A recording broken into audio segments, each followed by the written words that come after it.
स्वागत है दोस्तों आपका इस वीडियो में। और हाँ, अगर आपने पार्ट 2 अभी तक नहीं देखा तो पहले उसे देख लें, वरना आपके ऊपर मजबूत रसायनों का असर दिखने लगेगा। और लास्ट में आपके लिए कुछ क्वेश्चन है जिसको आपको कमेंट में बताना है। वीडियो बहुत इन्फॉर्मेटिव होने वाली है, इसलिए इसको लास्ट तक जरूर वॉच कीजिए। Standard model of elementary particles. इनमें जितने भी पार्टिकल हैं अब उनको चलिए जानते हैं। पार्टिकल को दो कैटेगरीज में डिवाइड किया गया है, चाहे वह पार्टिकल्स पूरी यूनिवर्स के ही क्यों ना हो। फर्स्ट फर्मियंस और सेकंड बोसॉन्स। मैटर का हर रूप फर्मियंस से बनता है, चाहे वह यूनिवर्स का कोई सा भी मैटर हो। जी हाँ, पूरे यूनिवर्स में से कोई सा भी मैटर क्यों ना हो। बोसॉन्स की हेल्प से जितने भी चारों फंडामेंटल फोर्सेस हैं वह काम करते हैं। फर्मियंस के अंदर भी दो पार्टिकल्स होते हैं, क्वार्क्स और लेप्टॉन्स। दोस्तों मैं आपको बता दूं, बोसॉन्स चार तरीके के होते हैं। उनके नाम हैं फोटॉन्स, WZ बोसॉन, ग्लूऑन्स और ग्रेविटॉन्स। इलेक्ट्रोमैग्नेटिक फोर्स फोटॉन्स की हेल्प से काम करता है और चारों फंडामेंटल फोर्स में वीक न्यूक्लियर फोर्स सबसे कमजोर फोर्स होता है।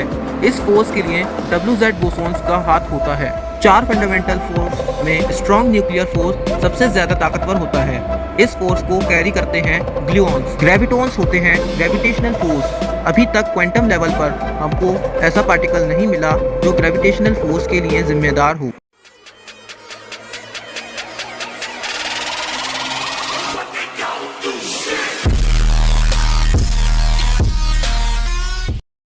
लेकिन ज्यादातर साइंटिस्ट ये मानते हैं कि हम ऐसा बोसॉन पार्टिकल नहीं ढूंढ पाए हैं, लेकिन ये पार्टिकल यूनिवर्स में मौजूद होना चाहिए। इस पार्टिकल को साइंटिस्टों ने ग्रेविटॉन नाम दिया है। और अगर ऐसा होता है तो दुनिया खत्म हो जाएगी। नहीं, ये एक मजाक था।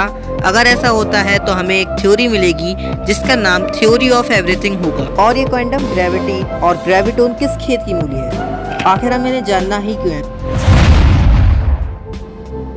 20th सेंचुरी में दो इम्पोर्टेंट थ्योरीज ने फिजिक्स को बदल कर रख दिया। वह दो थ्योरीज थी क्वांटम थ्योरी और जनरल थ्योरी ऑफ रिलेटिविटी।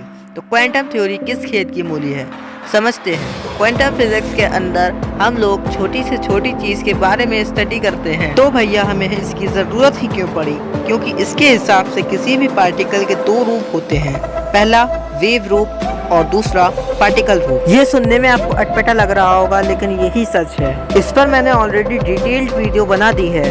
और इनमें एक प्रॉब्लम और होती है कि हम ये नहीं बता सकते कि इनकी पोजीशन कहाँ है। एक अच्छा सा एग्जांपल लेते हैं, जैसे हाइड एंड सीक गेम में हमें नहीं पता होता कि दूसरा कहाँ छुपा है, कुछ इसी तरह इसमें भी हमें पार्टिकल की पोजीशन नहीं पता होती।